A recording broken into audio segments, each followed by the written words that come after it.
Rain lashed against the packet's windows, blurring the already indistinct landscape. Tears gripped the door handle, knuckles white. "Are you certain about this, Elias? This place, it feels wrong." Elias, usually quick with a dismissive retort, stared out at the looming gates of Blackwood Manor.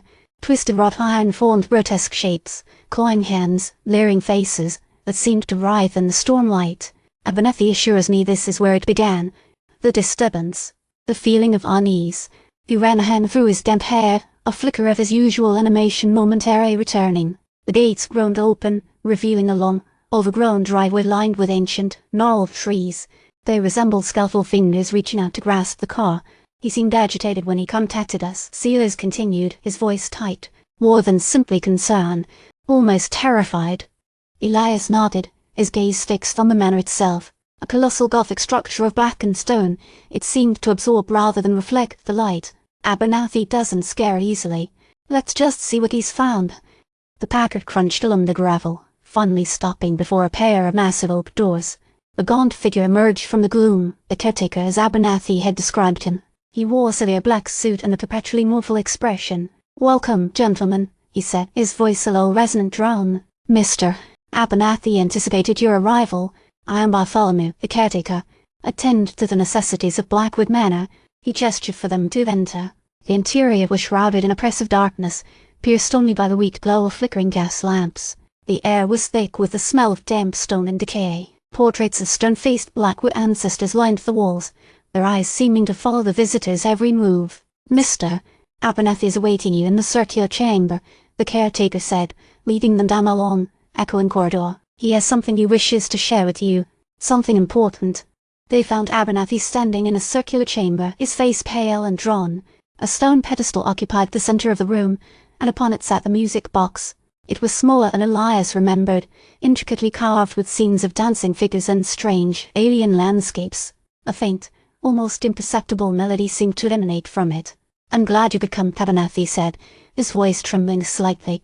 I fear I've unleashed something I don't understand." He gestured towards the music box. It started subtly, a feeling of wrongness set my shop, a tune I couldn't quite place. Then the dreams started. As Elias approached the pedestal, he felt a strange pull and almost hypnotic allure emanating from the music box. He felt an odd vibration in his chest, a tingling sensation in his fingertips. "The tune, I recognize it now," Elias murmured, his voice distant as if speaking through a veil. He reached out and gently wound the music box.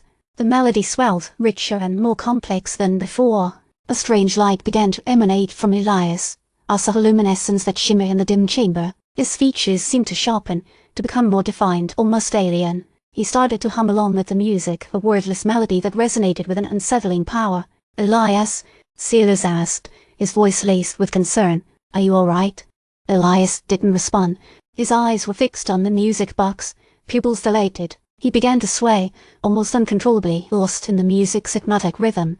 He began to speak, not in English, but in a guttural, unfamiliar tongue that seemed to vibrate through the very stones of Blackwood Manor. What is he saying?" Abernathy whispered, his face etched with terror. The caretaker watched with an unnerving calmness. "He is speaking the language of the harmony," he replied. "Preparing the vessel." Elias stumbled, losing his balance. He fell to his knees, his body racked with tremors. The luminescence intensified, bathing the chamber in an eerie glow. And abruptly it ceased. Elias slumped forward, unconscious. The music box fell silent. The chamber plunged back into relative darkness. The caretaker smiled, a slow, unsettling curve of his lips. "The door is opening," he murmured. "The harmony is near completion." Back at Abernathy's antique shop, the storm raged on. Rain lashed against the windows, mirroring the turmoil within Abernathy. He paced the floor, cold dread clinging to him like a shroud. He clutched at his temples, trying to ward off the memories, the fragmented images that plagued his mind. The music, the faces, the feeling of something ancient and malevolent stirring beneath the surface.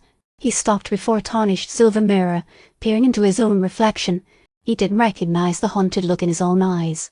He felt tainted, as if something had touched him, leaving an indelible mark on his soul. He shivered, pulling his coat tighter around him. He knew with a chilling certainty that this was far from over. The music would return, and he would be waiting.